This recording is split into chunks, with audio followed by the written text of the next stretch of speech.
When Stanley came to a set of 2 open doors, he entered the door on his left.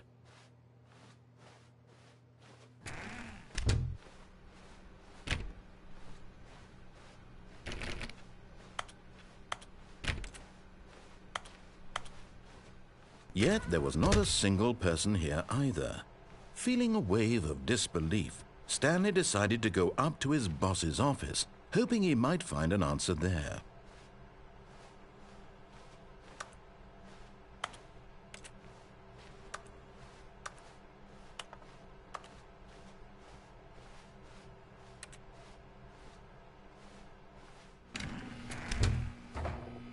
Stanley stepped into the broom closet, but there was nothing here, so he turned around and got back on track. Coming to a staircase, Stanley walked upstairs to his boss's office.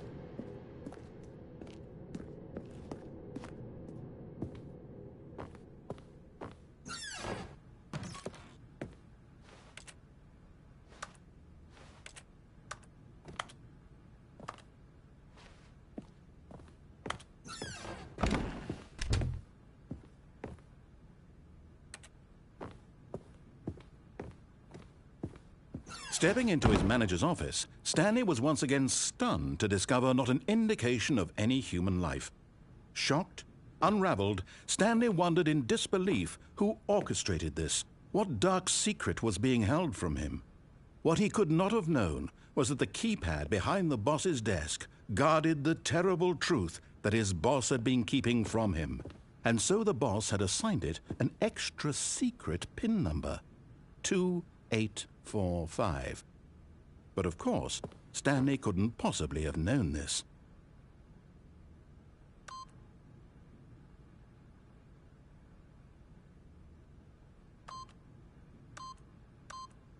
Yet incredibly, by simply pushing random buttons on the keypad, Stanley happened to input the correct code by sheer luck. Amazing. He stepped into the newly opened passageway.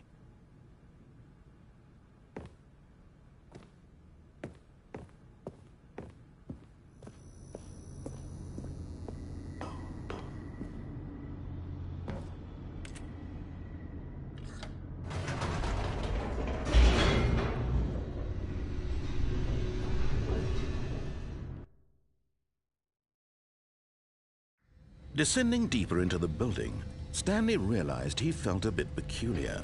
It was a stirring of emotion in his chest, as though he felt more free to think for himself, to question the nature of his job. Why did he feel this now, when for years it had never occurred to him? This question would not go unanswered for long.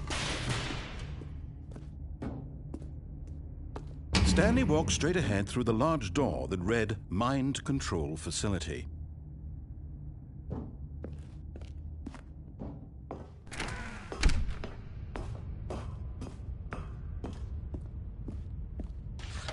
The lights rose on an enormous room packed with television screens. What horrible secret did this place hold? Stanley thought to himself. Did he have the strength to find out?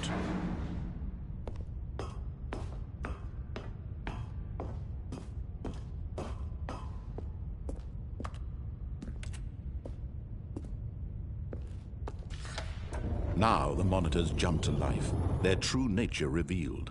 Each bore the number of an employee in the building, Stanley's co-workers.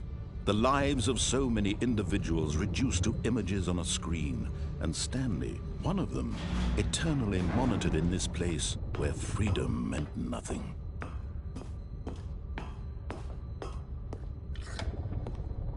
This mind control facility, it was too horrible to believe. It couldn't be true.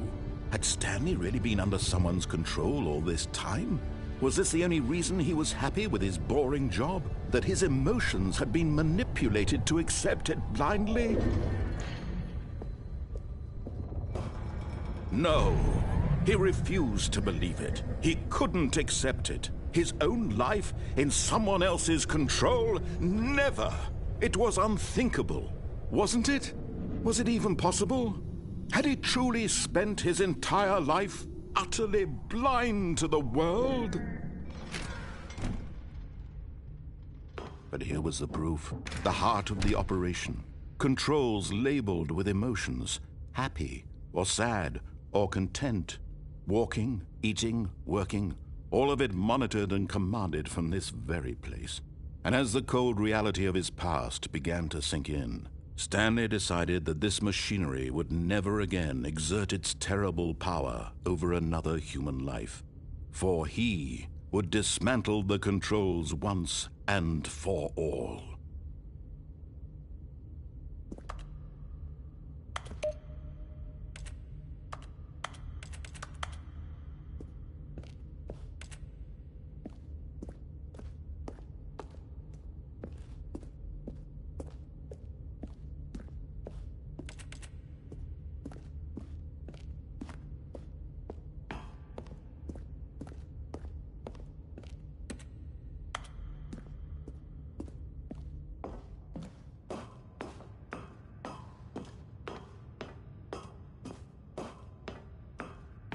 And when at last he found the source of the room's power, he knew it was his duty, his obligation, to put an end to this horrible place and to everything it stood for.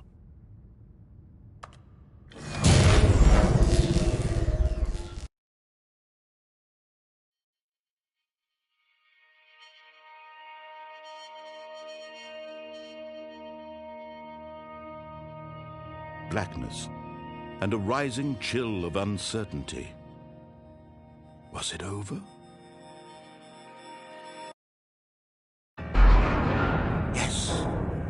He had won! He had defeated the machine, unshackled himself from someone else's command. Freedom was mere moments away. And yet, even as the immense door slowly opened, Stanley reflected on how many puzzles still lay unsolved. Where had his co-workers gone? How had he been freed from the machine's grasp?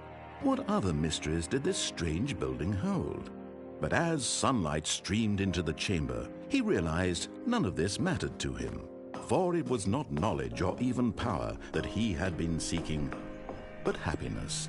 Perhaps his goal had not been to understand, but to let go. No longer would anyone tell him where to go, what to do, or how to feel. Whatever life he lives, it will be his. And that was all he needed to know. It was perhaps the only thing worth knowing. Stanley stepped through the open door.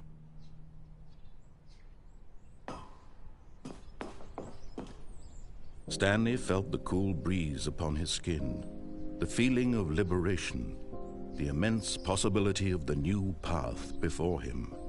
This was exactly the way, right now, that things were meant to happen. And Stanley was happy.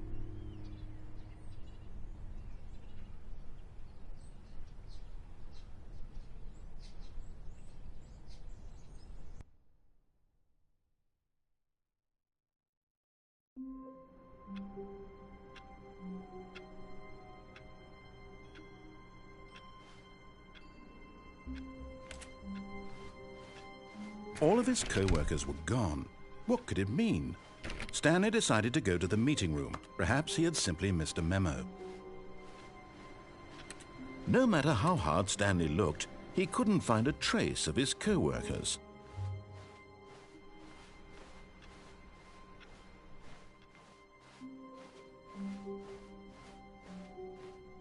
When Stanley came to a set of 2 open doors, this was not the correct way to the meeting room, and Stanley knew it perfectly well. Perhaps he wanted to stop by the employee lounge first, just to admire it. Ah, yes, truly a room worth admiring. It had really been worth the detour after all. just to spend a few moments here in this immaculate, but eager to get back to business, Stanley took the first open door on his left. Stanley was so bad at following directions, it's incredible he wasn't fired years ago.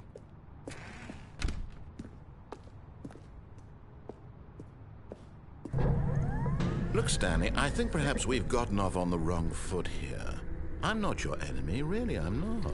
I realize that investing your trust in someone else can be difficult, but the fact is that the story has been about nothing but you all this time. There's someone you've been neglecting, Stanley. Someone you've forgotten about.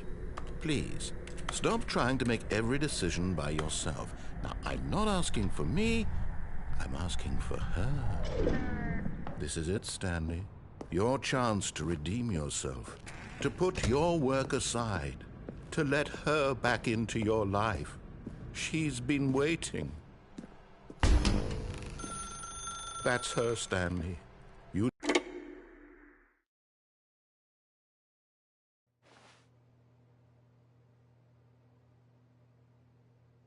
Oh, Stanley, is that you?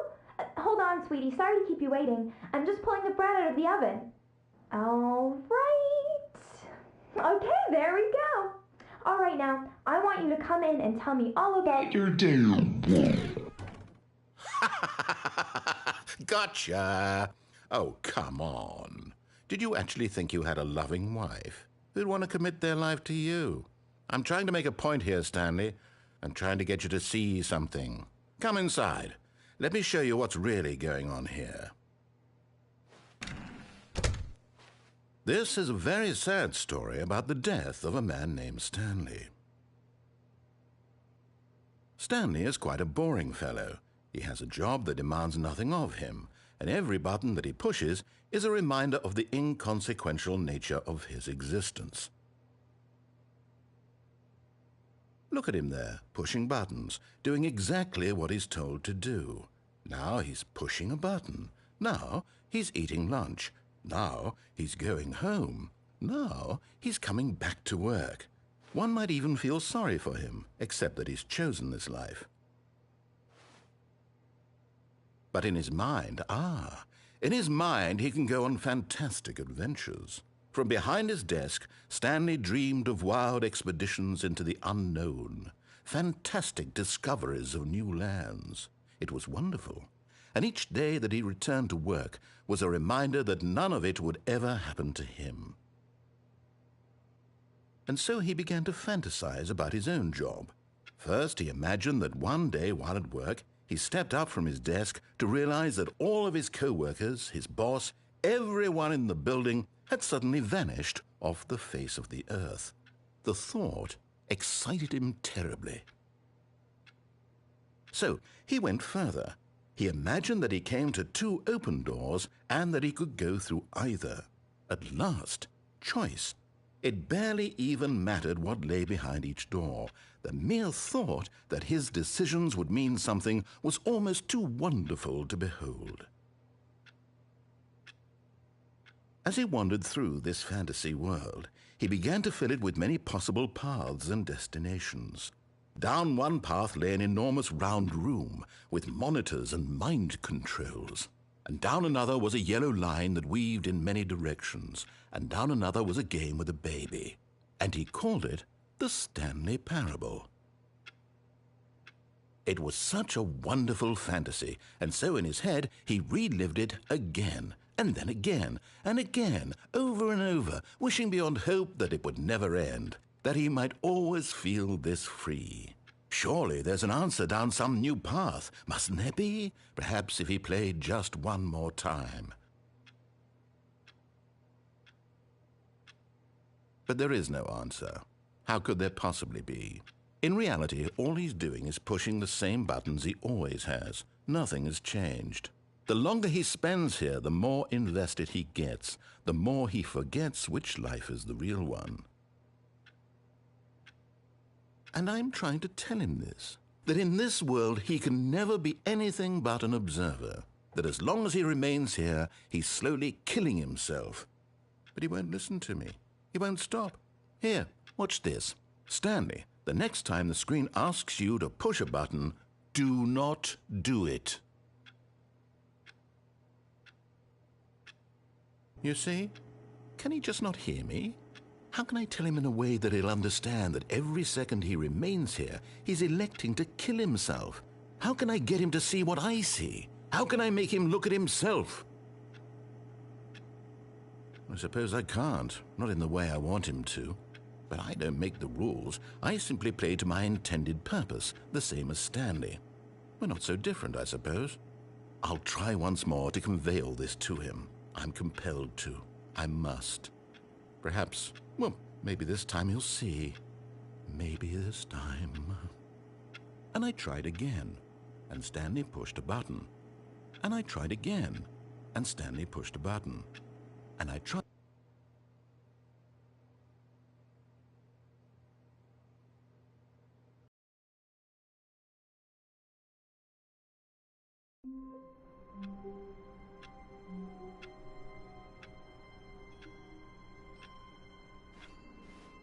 All of his co-workers were gone.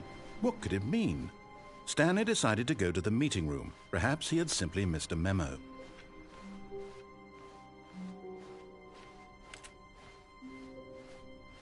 When Stanley came to a set of 2 open doors, he entered the door on his left.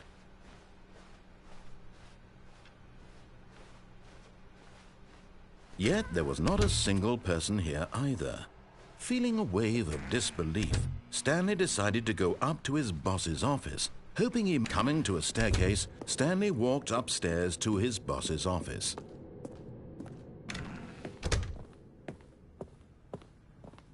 Stepping into his manager's office, Stanley was once again stunned to discover not an indication of any human life.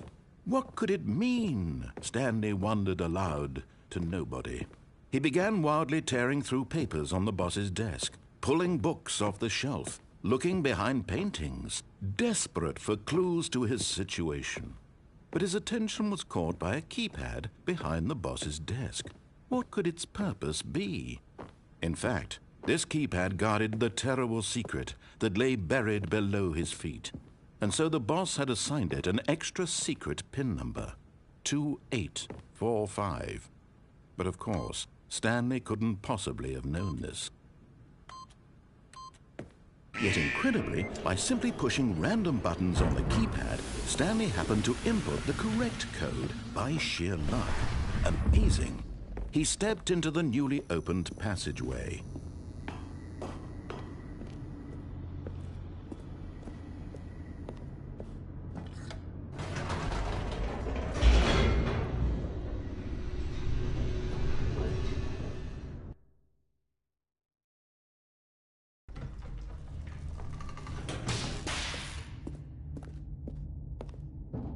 Stanley walked straight ahead through the large door that read Mind Control Facility.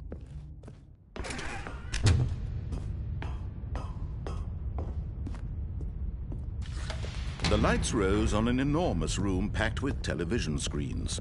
What horrible secret did this place hold? Stanley thought to himself. Did he have the strength to find out?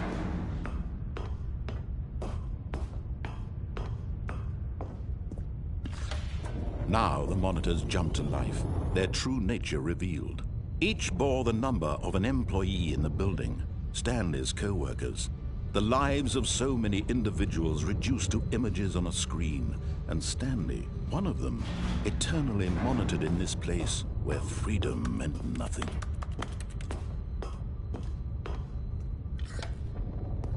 This mind control facility, it was too horrible to believe. It couldn't be true. Had Stanley really been under someone's control all this time? Was this the only reason he was happy with his boring job? That his emotions had been manipulated to accept it blindly? No, he refused to believe it. He couldn't accept it. His own life in someone else's control? Never! It was unthinkable, wasn't it? Was it even possible?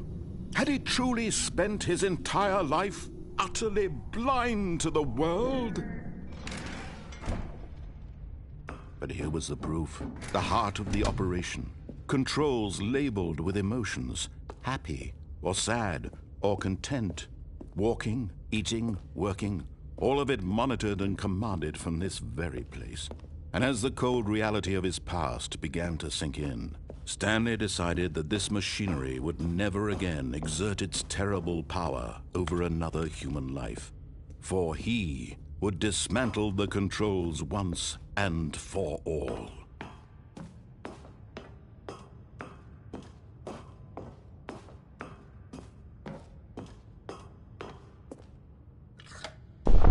Oh, Stanley, you didn't just activate the controls, did you?